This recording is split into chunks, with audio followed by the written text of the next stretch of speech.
Hey everyone, welcome back to my channel Beyond the Briefcase. I hope you all are doing well. So recently you must have heard regarding this particular issue, delimitation, and why southern states and northern states they are fighting, because it becomes very important to understand certain articles and certain sections which plays a very crucial role. Also, our India Constitution when it comes to delimitation. So today we'll understand the whole concept and why it is very important, because in one of the state the chief minister was saying during the rally that it's high time to give birth to more children, then only we'll be able to get a right. So we'll definitely discuss what exactly the issue is and what is the solution with regard to this particular issue. So the delimitation in India basically it talks about the process of redrawing the boundaries of parliamentary and state assembly constituencies, also based on demographic changes, while ensuring that electoral representation reflects population shift. So we do have MP MLAs.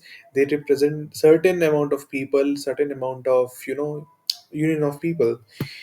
So this particular process is mandated by Articles 82 and Article 170 of Indian Constitution. It also require that delimitation occurs after each national census to maintain proportional representation in the Lok Sabha and state assemblies. So basically, let's say there are 1 lakh of people in a certain place, so they will be needing one person to represent those 1 lakh of population. So that's what the whole concept is. So if we talk about historical context, so India had undergone several delimitation exercises since independence. Specifically in the year, if I recall, 1951, 1961, and respectively 1971 as well. However, the process was frozen in 1976 through the 42nd Amendment. You must be knowing, to encourage population control and prevent. So again, I am repeating the same point: encourage population control and prevent states with higher growth rates from gaining an electoral advantage. Also, this freeze was extended until 2026 by 84th Amendment, meaning that the next limitation will be based on the census conducted after this particular date. So let's come to the current issue, that why Narendra Modi government on Tuesday, said implementation of 30% women's reservation with it. Clause 334A article of Nari Shakti Vadhan Adhiniyam bill says the reservation will come into effect after the first census. So that's the other issue as well. So yeah, it's a good move. Women reservation 33%. Also, as we were discussing about the limitation, so the upcoming delimitation exercise has sparked, significant political controversy, particularly in southern states like Tamil Nadu, Karnataka, Andhra Pradesh, Kerala, and Telangana as well. These states are concerned that a purely population-based approach could reduce the representation in parliament. So we all know that how much this all states are developed and they contribute a lot. When we talk about Texas, southern states they contribute a lot. Center get a lot of taxes from the southern states as compared to the northern states, because the northern states, when we talk about Chhattisgarh, Odisha, Jharkhand, Bihar, UP, these states they are not developed as of now. UP, we can say it is developing right now, but when we talk about giving taxes, this particular states they are not in good position to provide a specific number of taxes to the central government. So logically talking, southern states they provide a lot of taxes to the central government and they do fund the central government as well.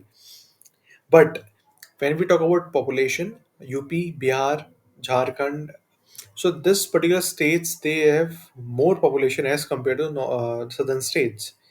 So that's the concern raised by the southern states, that see, we have less population, but if you take this particular limitation based on population approach, our representation will get decreased. So Union Minister Amit Shah has attempted to elevate these concerns by assuring southern states that their representation will not be reduced and they will receive a fair share of any increases in seats. Nonetheless, apprehensions remain about potential imbalances in political representation resulting from demographic shifts. So that was assurance given by the Honorable Home Minister that southern states will not lose their representation; they'll get what they deserve. Also, why delimitation pending since 1976? So, in 1976, the Prime Minister Indira Gandhi stated that delimitation of Lok Sabha constituencies until 2000 year, and in 2021, the Prime Minister Atal Bihari Vajpayee reimposed delimitation, which will expire in 2026.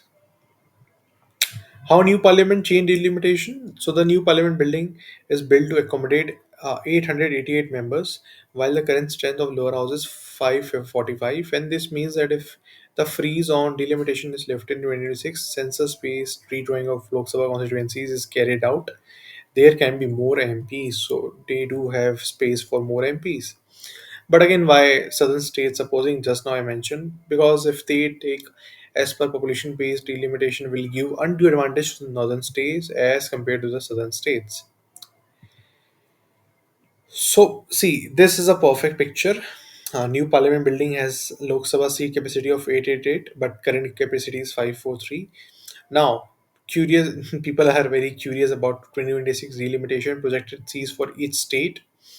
So potential Lok Sabha seat distribution after 2026 delimitation, as you can see, UP, Bihar alone, these two states they have 222 seats.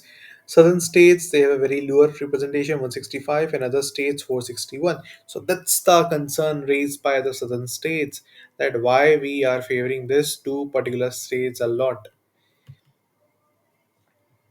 So the conclusion, if I say that delimitation, is a critical aspect of India's electoral framework designed to, ensure equitable representation. However, I think that it also represents challenges and controversies, particularly regarding how population changes can disproportionately affect different regions' political power.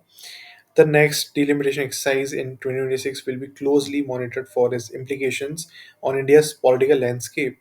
So, as we know that currently the central government they don't have majority.